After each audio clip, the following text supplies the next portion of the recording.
Well, welcome back for another episode of the Chamber Podcast. My name is Rob Johnson. We have a great show for you. Joining me today in studio is Jo Self. She is the founder and the author of Practical Strengths. Jo, welcome to the studio. Thank you.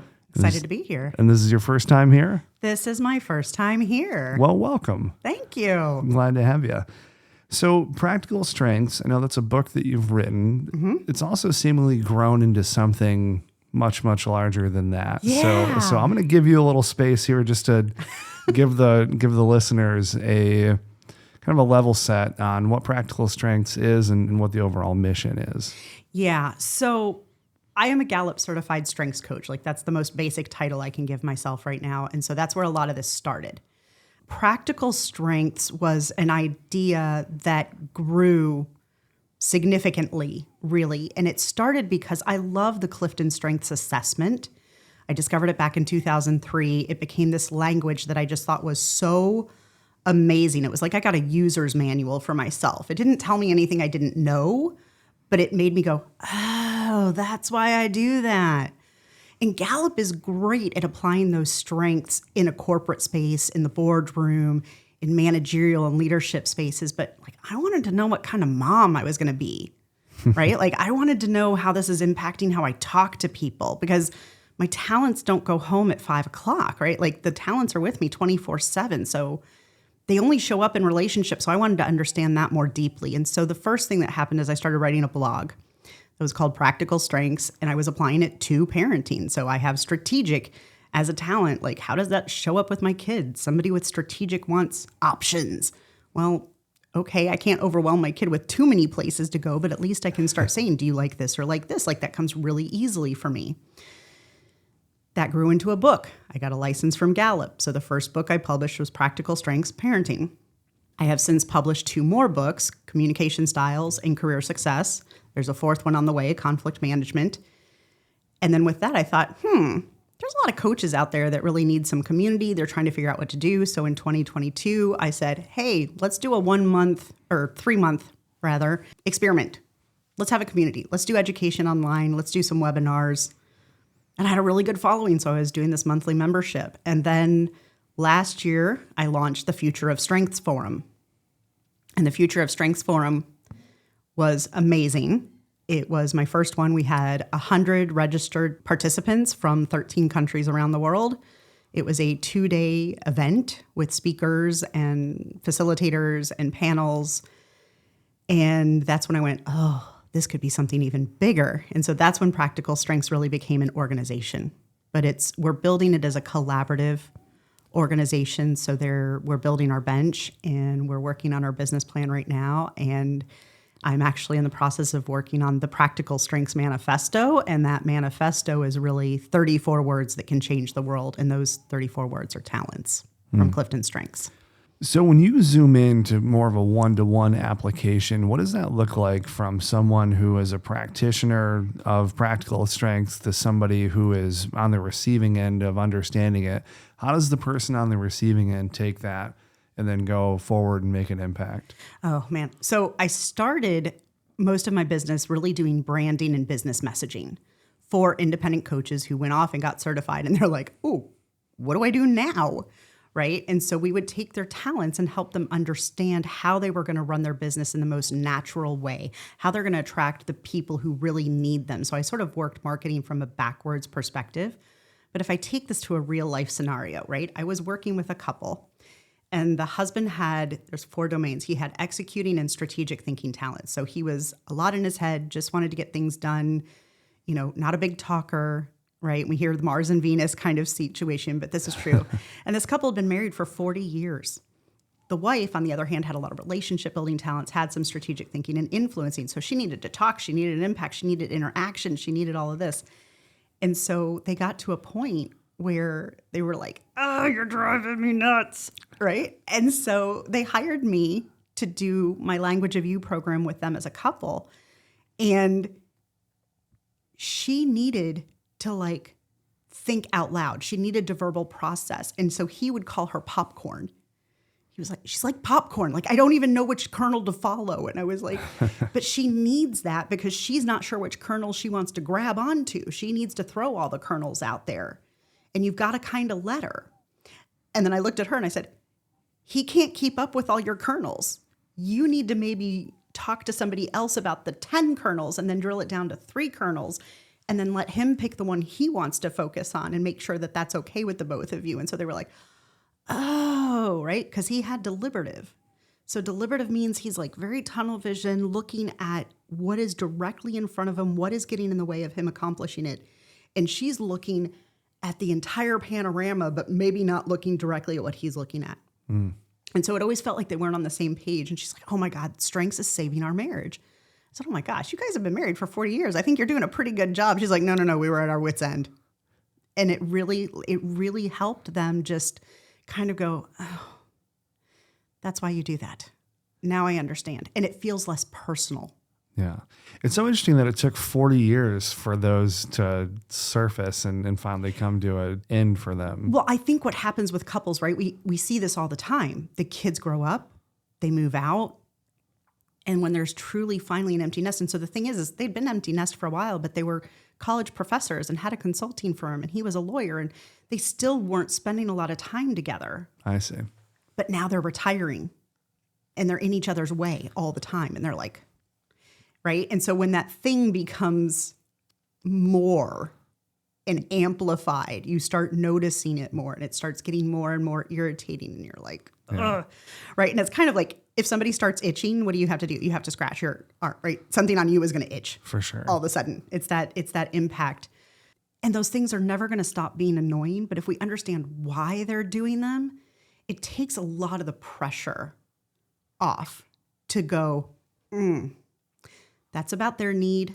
That's something they really need. It may not be showing up in the best way because our talents also house, right? Our strengths are also our weaknesses. But when you can sort of distance yourself and also understand that you are maybe not coming off the way you mean to, we have much better conversations when that happens. Yeah. And when you say our strengths are often our weaknesses, what do you mean by that? So I have communication as a talent. I like to tell stories. I like to talk. Words are important to me, but I also need to be heard. So I may talk a lot and repeat myself. And if you're not nodding at me or raising your eyebrows or giving me any indication that you are listening to me, I'm just going to keep saying the same thing 17 different ways until I get some sort of acknowledgement. Oh my gosh, would you just stop? I can't, because my need is to be heard. Yeah. Right? So I have to understand that. I also want to relate to you through a story.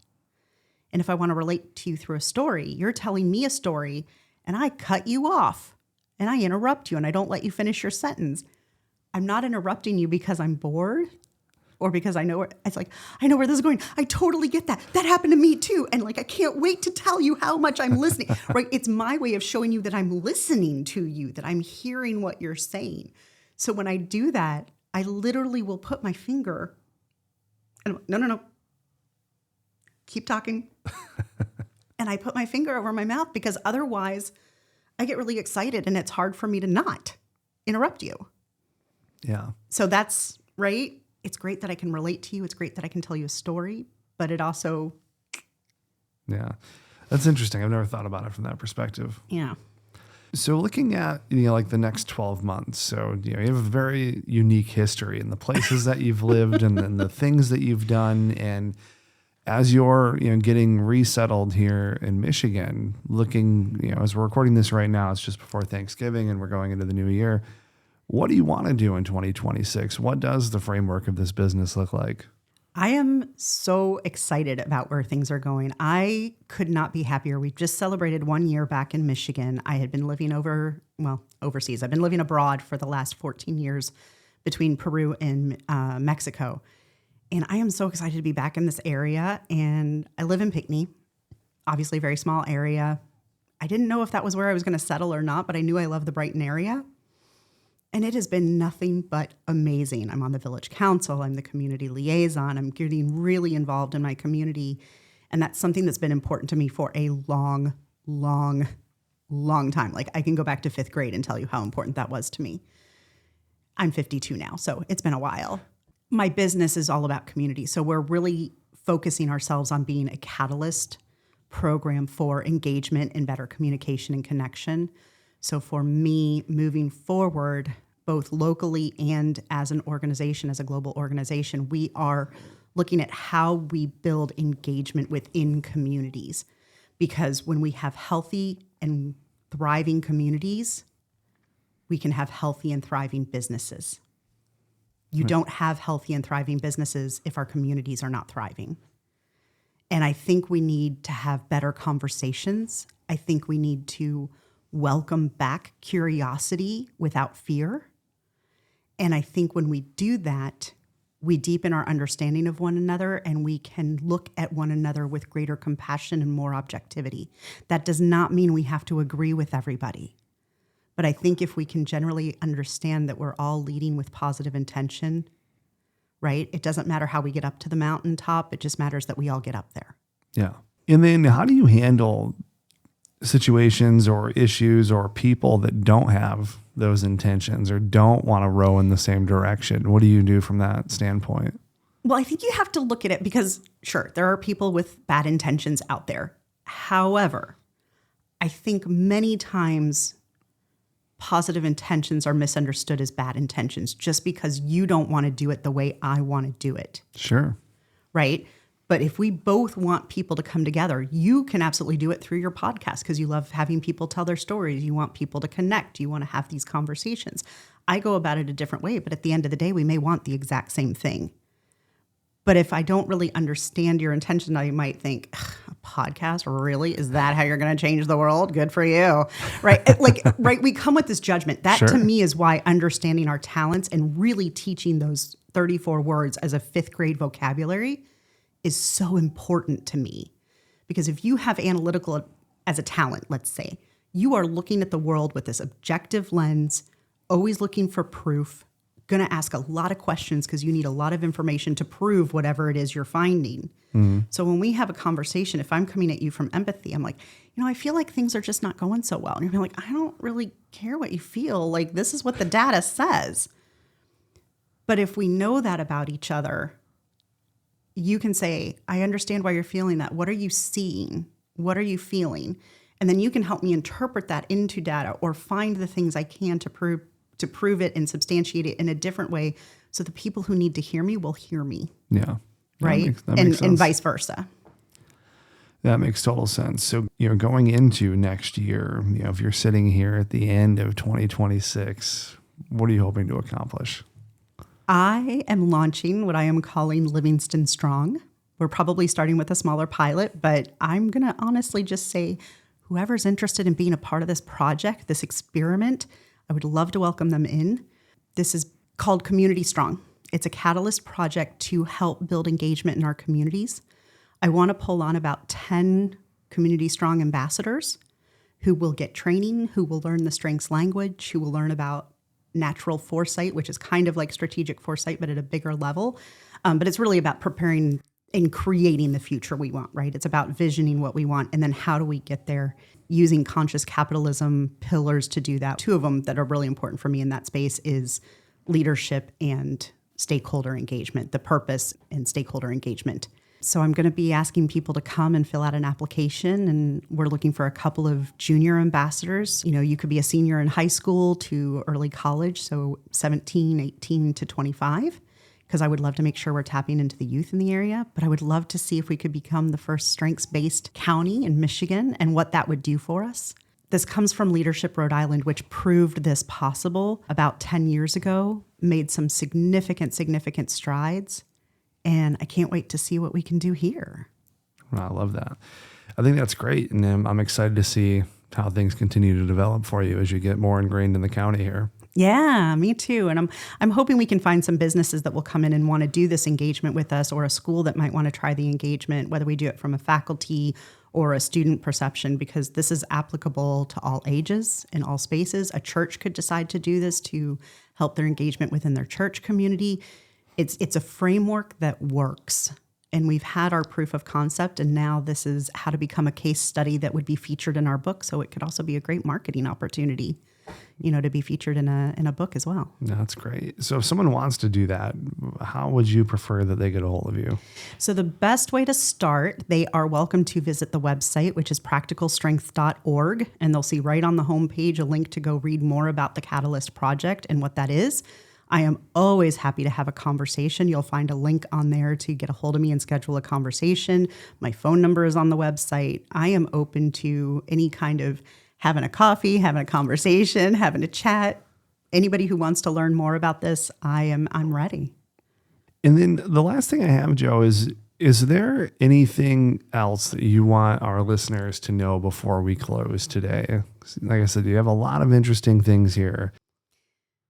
I think I just want people to start considering the idea that having a different opinion does not make the other person wrong. I think it's really important that we start allowing ourselves to be curious again, to ask what may be perceived as a stupid question.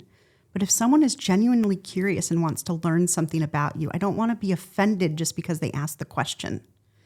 And I really think we need to get beyond this idea, because I just think we've gone into so many social silos. The more we want to define ourselves as something unique, the more we separate ourselves from our neighbors. I think we've really got to turn the tide before it's too late, and I still think we have an absolute chance to do that. I want to create spaces where people have that opportunity to share, to learn, to ask the silly question, and build a positive path forward so we can celebrate individuals for who they are, but also recognize that those differences are an advantage. You don't build a village with only bricklayers. Right. Right? You got to have them all. So we need to be able to recognize that and appreciate it. I certainly appreciate that. So, Joe, thank you so much for your time. And, if you're listening to this and you want to get a hold of Joe and learn more about what she's working on building here in the county, all of her contact information will be in the show notes. Joe, thanks so much for coming in today. Thanks, Rob. Appreciate it. Absolutely. Well, that's going to wrap up this week's edition of the Chamber Podcast. I certainly appreciate all of you watching. If you want to know more about what's going on at the Chamber, be sure to follow along at the website as well as the YouTube channel, and stay tuned on social media for upcoming events and all things related to the Brighton Chamber. Apart from that, we'll catch you next week with a new episode. Take care.